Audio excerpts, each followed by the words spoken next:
time being, it's impossible for me to take my family back to the UK safely. Well, for a start, the only time that I've come back to the UK is... Prince Harry had survived palace exile, public humiliation, and years of bitter separation from the institution that shaped his life. But nothing prepared him for the sealed communication placed before him that morning. With one formal order, the Privy Council had done what once seemed unthinkable. It permanently removed his Duke of Sussex title, severing the final official bond between the king's younger son and the royal structure he had challenged. Before we go deeper into what this really means for the royal family, make sure to subscribe so you don't miss a single update. Harry broke the seal with steady hands, yet the first page shattered that control.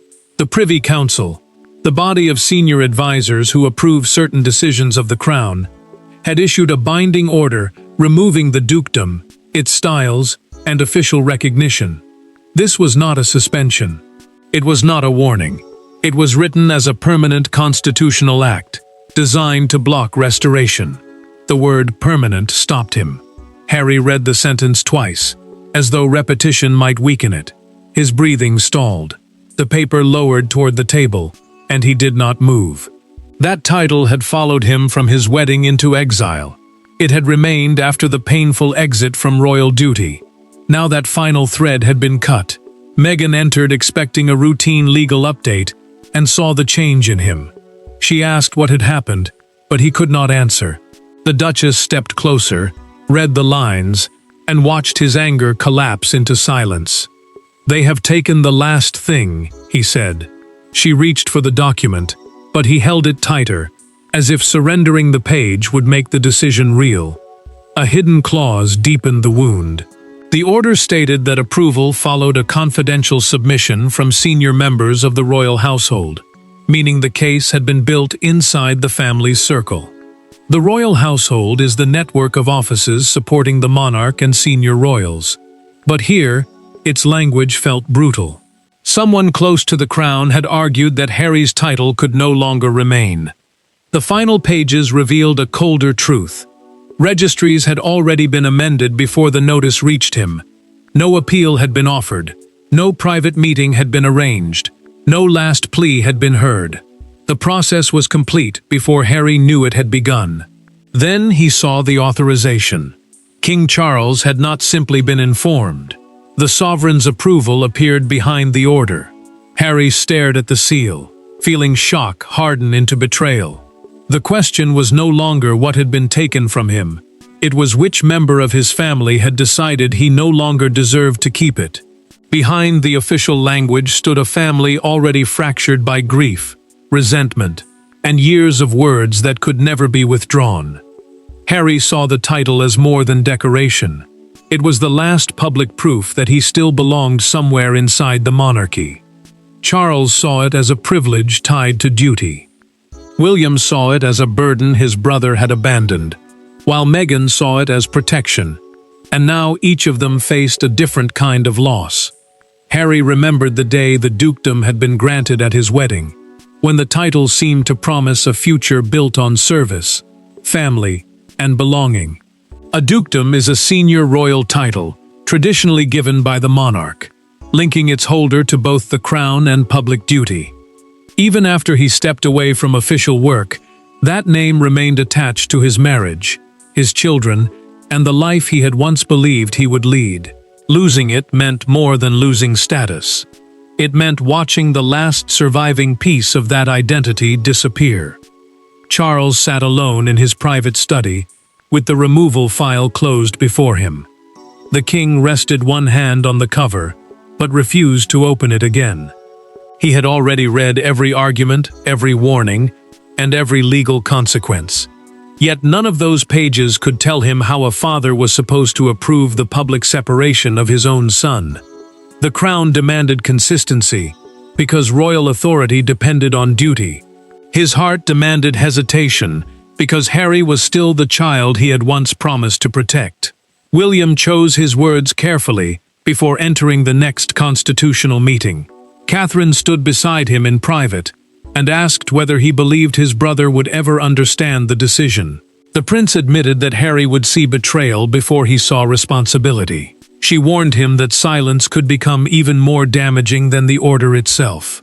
Catherine knew the title mattered because it remained one of the few visible links between the brothers. Once removed, anger could harden into permanent estrangement.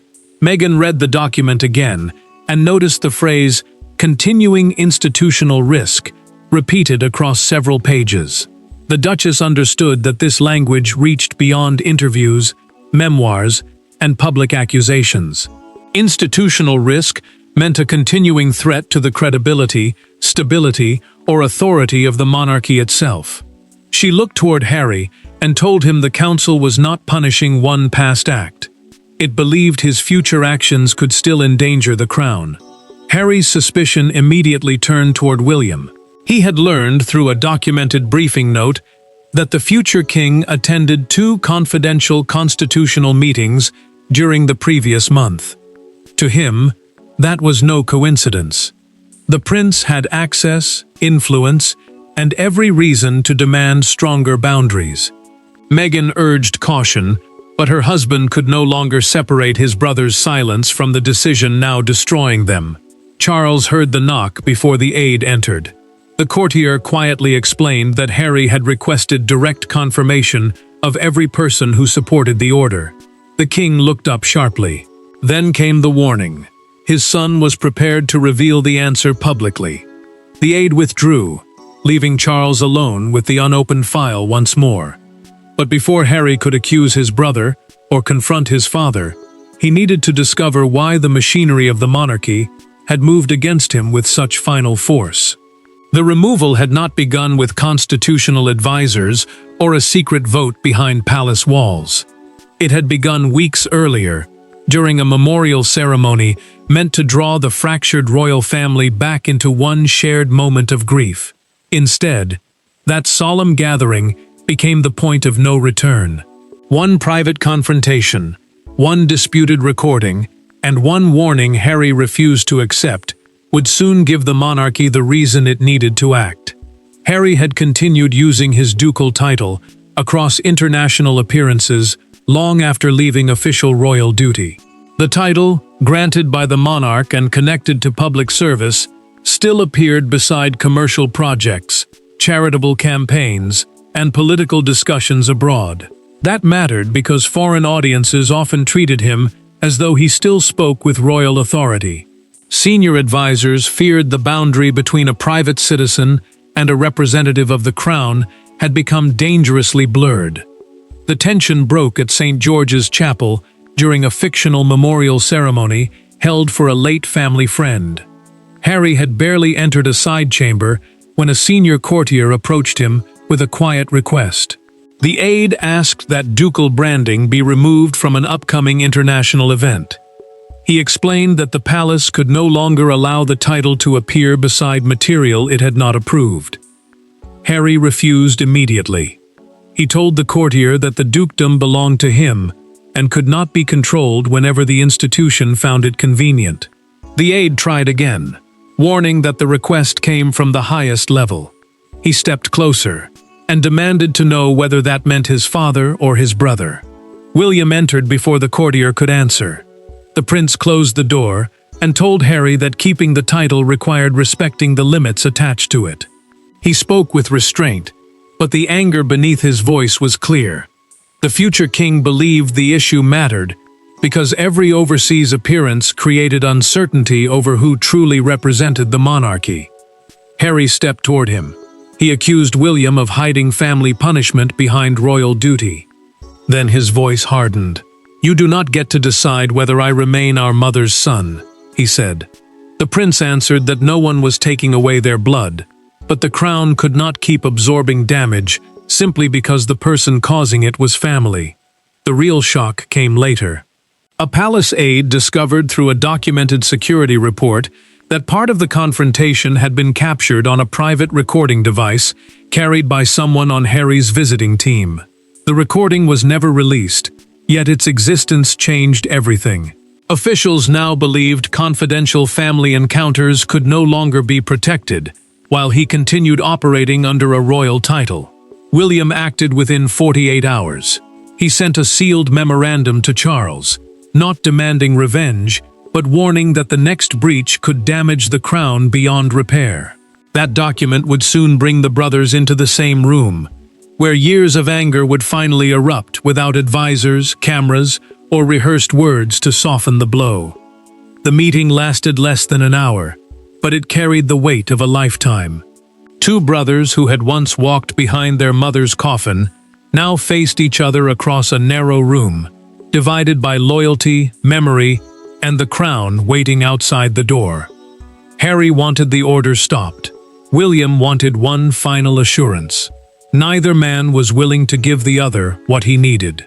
Harry had returned after learning that formal discussions over his title were already underway. He believed one direct conversation could still prevent the recommendation from reaching the Privy Council, the body of senior advisors involved in approving major acts of the crown. Charles had asked William to meet without aides present, hoping blood might succeed where palace procedure had failed. The king understood the stakes.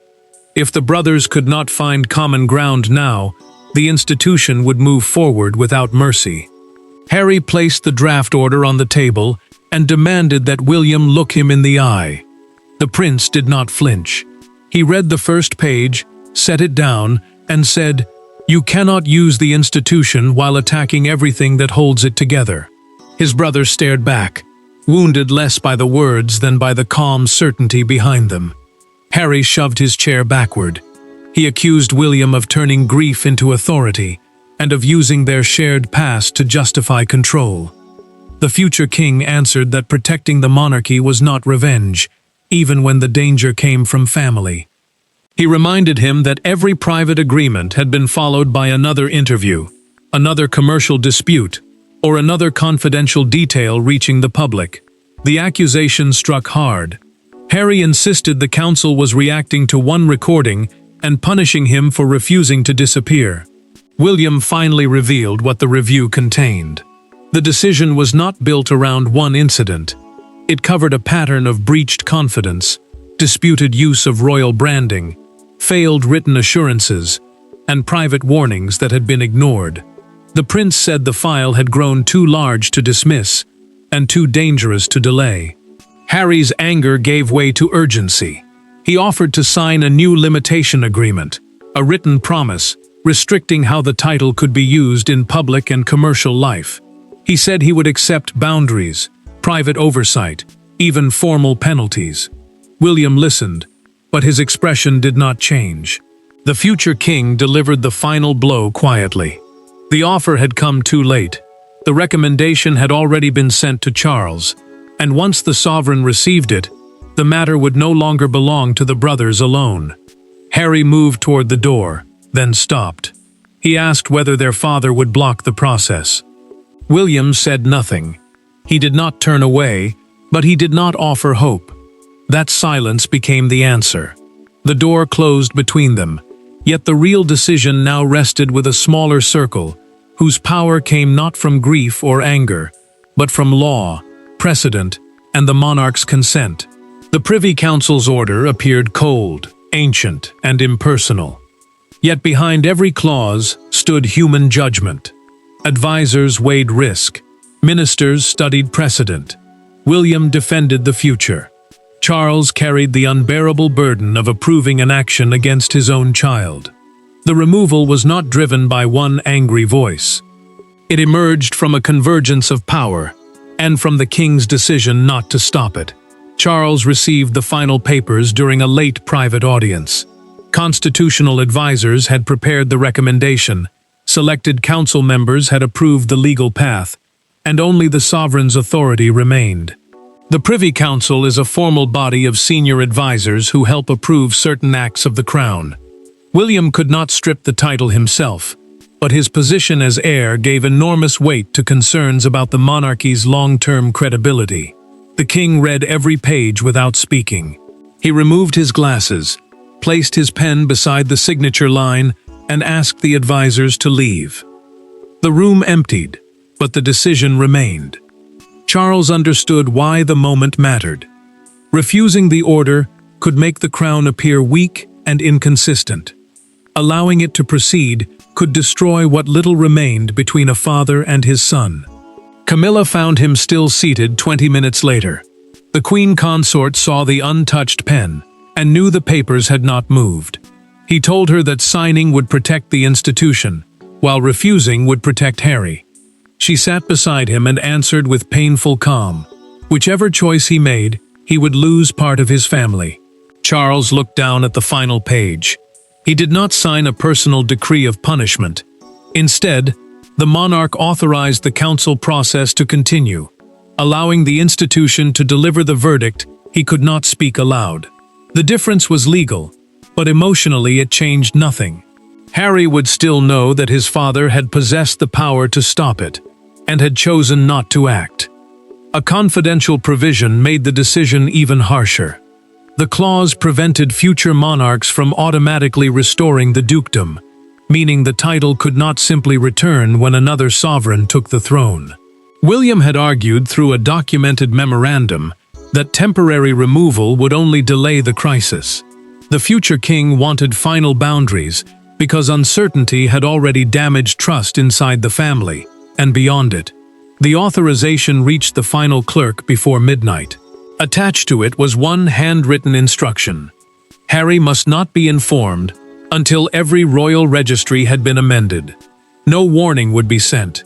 No final appeal would be offered. The system would change first, and the man would learn afterward. By the time the news reached Harry, the title was no longer under threat. It had already vanished from the official world, leaving him to discover how quickly identity could be erased. The first consequence did not arrive through a televised announcement. It appeared on a screen. One moment, Harry's title remained attached to his name across royal records. The next, it was gone. No ceremony marked the change. No family member stood beside him. The monarchy simply updated itself, and the man once known worldwide as the Duke of Sussex watched his identity disappear line by line. Meghan saw it first. She refreshed the official royal page and froze when the familiar designation failed to appear. Royal registries are the formal records used to list titles, roles, ceremonial status, and official forms of address. Now those records showed only Harry's name. The Duchess lost her corresponding style as well, because her designation had depended entirely on his dukedom. The silence became unbearable. Meghan turned the laptop toward him without saying a word. Harry stared at the blank space where the title had once stood, then refreshed the page himself. Nothing changed. Official biographies, ceremonial lists, patronage references, and correspondence rules had all been updated at once. The system had not merely announced his removal, it had rewritten him. Harry walked outside alone and ignored every call that followed. His legal team tried repeatedly. Meghan called after him from the doorway, but he kept moving until the anger finally broke through. He admitted that he had expected punishment, distance, even humiliation. He had never believed the family would erase something tied to his wedding, his years of service, and the children who had grown up beneath that name. The consequences spread quickly. A documented legal review from his advisors confirmed that every contract carrying the title would need to be examined. Foundations, media agreements, invitations, charitable partnerships, and public branding now faced immediate uncertainty. That mattered because the dukedom had not only carried emotional weight, it had shaped how governments, donors, audiences, and institutions understood his public role. A second message made the loss even more personal. Palace correspondents would no longer address him with royal honorifics, the formal words used to show rank and status. Future letters would arrive stripped of the language that had surrounded him since birth. What began as a constitutional decision had entered daily life, reaching envelopes, introductions, signatures, and every conversation that once relied on the old identity. Meghan found him again and placed the phone beside him. Harry saw another palace number and almost rejected it. Then the name appeared, Catherine. She had requested a confidential conversation with no aides, no written record, and no official agenda. Harry hesitated before accepting. Her call could not restore what had been removed, but it would force him to face something more painful than palace politics. Someone inside the family still understood exactly what he had lost. There were no advisors listening, no official notes being taken, and no titles spoken between them. For the first time since the order, Harry heard a voice from inside the royal family that did not sound defensive or rehearsed. Catherine had not called to reverse the decision. She called because beneath the constitutional crisis stood a wounded brother, a frightened father, and a family running out of chances to speak honestly. Catherine spoke quietly and asked him to listen before deciding what her call meant. The conversation had no institutional mediation, meaning no palace official stood between them to shape, record, or soften their words. She had contacted him because the silence between the brothers had become more destructive than their arguments. Harry understood that she could not undo the completed council decision, but he also knew she would not have called without reason. Harry asked the question that had consumed him since the title disappeared. Did William want it removed? Catherine paused long enough for the silence to hurt. Then she answered through a private recorded conversation known only to the two of them. The prince wanted the danger contained, but he had never celebrated the personal cost. He believed the monarchy needed protection. He also knew the decision would wound his brother in a way no public statement could repair. Catherine then told him what happened after Charles authorized the process. The king remained alone with the papers after everyone left. He did not speak of victory. He carried the decision as grief. She explained that the monarch had protected the crown because its authority depended on consistent limits, yet he had lost another piece of his relationship with his son in doing so. Harry listened, but anger still pressed against every word. He accused William of allowing the title to vanish while pretending to care about the damage. Catherine answered with a revelation drawn from a documented palace account. The future king had resisted a harsher proposal that would have removed additional family privileges and formally restricted Harry from attending future royal ceremonies. The truth shifted something inside him. William had not saved the dukedom, but he had stopped the separation from becoming total exile. That distinction did not erase the betrayal, yet it weakened Harry's certainty that hatred alone had driven the decision. His brother had protected the institution while still leaving one narrow door open to family. Harry ended the call with a promise. He would not publicly attack Charles or William over the order. Catherine thanked him, but neither pretended the damage was healed. Outside that private exchange, the story was already breaking across the world. One newspaper front page and one gathering beyond the palace gates were about to turn their family pain into a national verdict. By sunrise, the story no longer belonged to the palace.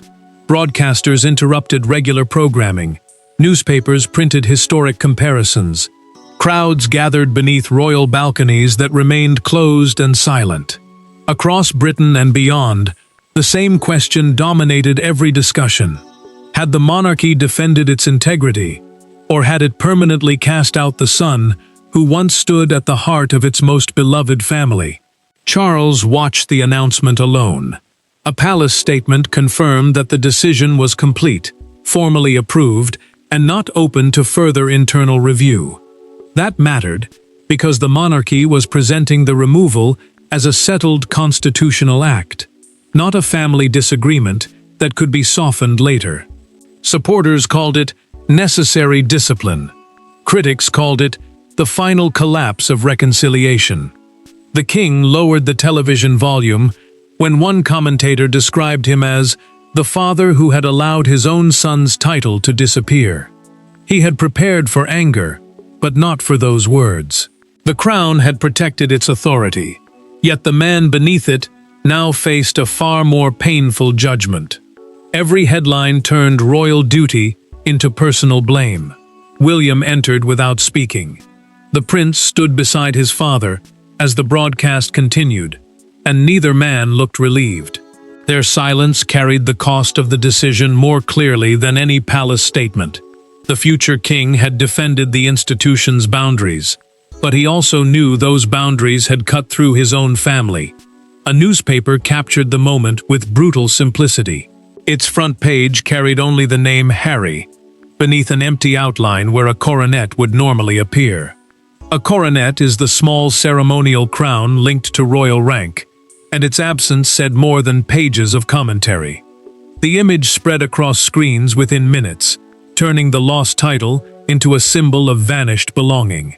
Outside Buckingham Palace, the argument became public and physical. Some people held signs praising the crown for acting firmly. Others accused the monarchy of abandoning a wounded son.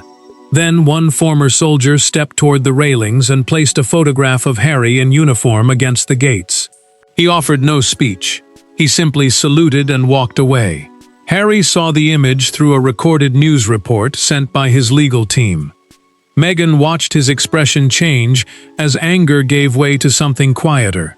The photograph reminded him that the title had never been the only source of his identity. Service, grief, family, and survival existed before the dukedom and would remain after it. Harry made his decision. He would not fight publicly for the old name. He would answer the removal by defining who he intended to become without it. The title had been taken, the institution had spoken, and the public had chosen sides.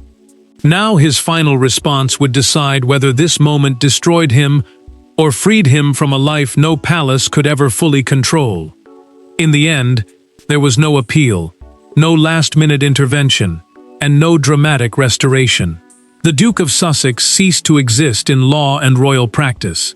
Yet Harry remained, a son shaped by loss, a brother scarred by conflict, a husband determined to protect his family, and a man finally forced to separate his identity from the institution that had defined him since birth. Harry prepared a measured public statement and read it twice before approving its release.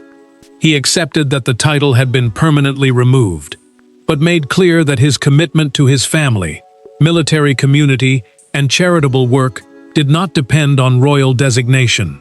A royal designation is the formal title and style used to mark a person's place within the monarchy. Losing it changed how the institution named him, but it did not erase the work, relationships, or memories that had shaped his life. The palace treated the matter as closed. Official records remained altered, public duties stayed restricted, and no restoration process waited in reserve. That finality mattered, because there would be no future ceremony designed to repair the damage. The crown had chosen certainty over reconciliation, believing clear boundaries were necessary to protect its authority. Harry now had to live with the knowledge that the institution had valued permanence more than the possibility of return. Harry removed the old ducal letterhead from his desk before releasing the statement. He folded it once and placed it inside a drawer rather than tearing it apart. The gesture carried no denial and no surrender. It was acceptance. The title had belonged to his wedding, his service, and the family he once believed would stand beside him forever.